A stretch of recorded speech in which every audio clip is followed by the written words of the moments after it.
Assalamualaikum warahmatullahi wabarakatuh.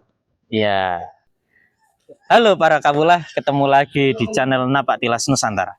Kali ini Bang Prastio akan membahas suatu sejarah yang ada di daerah Semarang, yaitu di mana? Di Desa Pandansari, yaitu di Jongke. Sebenarnya kalau kita berbicara suatu sejarah, itu tidak bisa kita melihat dari satu sudut pandang saja. Ketika kita berbicara suatu sejarah, kita harus melihat dari berbagai macam sudut pandang.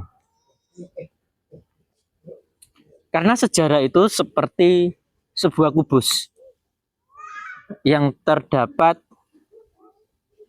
6 sisi. Bisa dilihat dari atas, bisa dilihat dari bawah, bisa dilihat dari samping kanan, samping kiri, depan dan belakang. Maka dari itu banyak sekali versi-versi sejarah.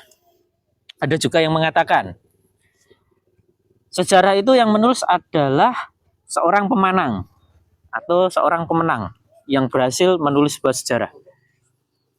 Ada juga yang mengatakan sejarah itu dibuat untuk mengaburkan sejarah yang asli atau sejarah yang terdahulu. Bahkan ada juga yang mengatakan sejarah itu hanya dituliskan oleh orang-orang yang berkuasa untuk kepolitikan. Lantas, sejarah manakah yang harus kita pelajari? Jawabannya sangat sederhana. Kiai saya, yaitu Kiai Syihabuddin Abdul Muiz, pernah berkata bahwasanya sejarah yang asli adalah sejarah yang mempunyai ruh, sejarah yang asli adalah sejarah yang mempunyai rasa, dan sejarah yang mempunyai nyawa. Karena suatu peradaban itu tercipta dari sebuah desa. Sebuah desa itu akan melahirkan sebuah negara. Dan di mana untuk melahirkan sebuah negara dibutuhkan sistem-sistem yang dinamis, sistem-sistem yang kompleks, dan sistem-sistem yang sangat sistematis agar bisa tercipta suatu negara. Di tahun 1300, 1400, dan 1500 ada seorang wali, salah satu dari 9 wali. Yaitu siapa? Sunan Bonang.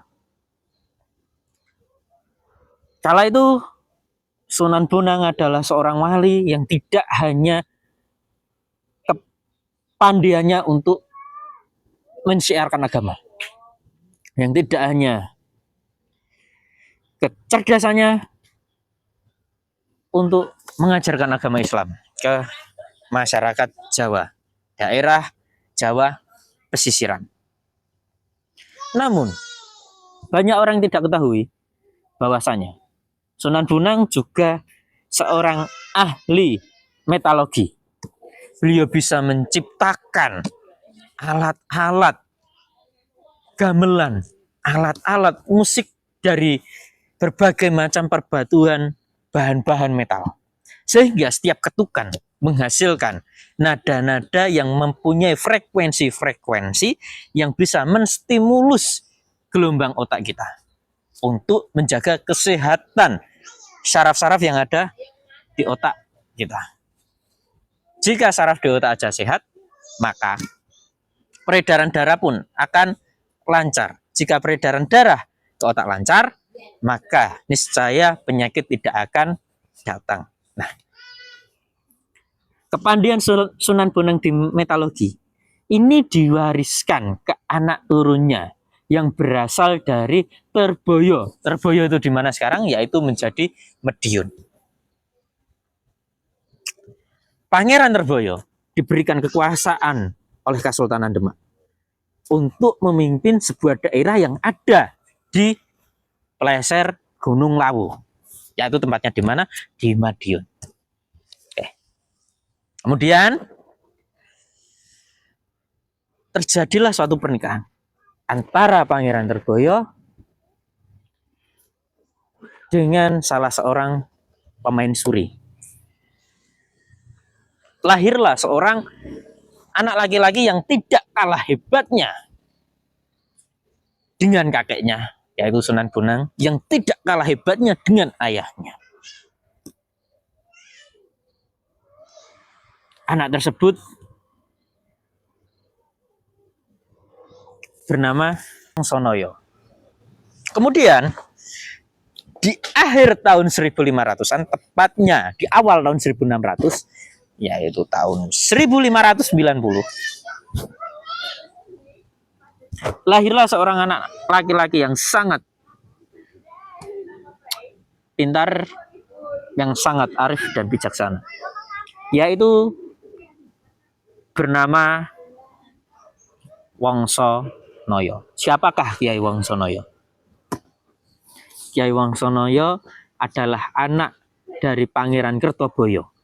Pangeran Kertoboyo adalah putra dari Sunan Bonang. Jadi Kiai Wongsonoyo adalah cucu dari Sunan Bonang.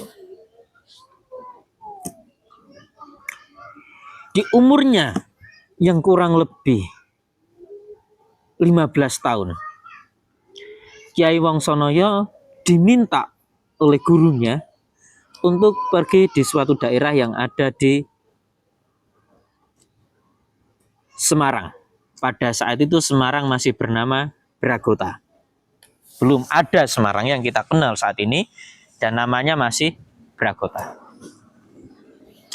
Kemudian Ki Wongsonoyo Muda atau Raden Wongsonoyo Muda mempelajari mekanika sistem-sistem untuk mengelola suatu pelabuhan. Karena memang pada saat itu profesi yang ada di Bragota adalah berbau dari kelautan.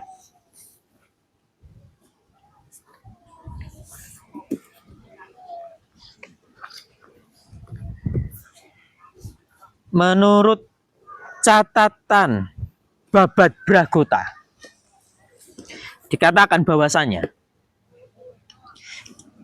di usianya yang ke-20, Raden Wongsonoyo berhasil mengelola pelabuhan Bragota, dan di mana Kiai Raden Wongsonoyo juga bisa menyelesaikan semua masalah yang saat itu berkecambuk atau sedang melanda wilayah pelabuhan Bragota.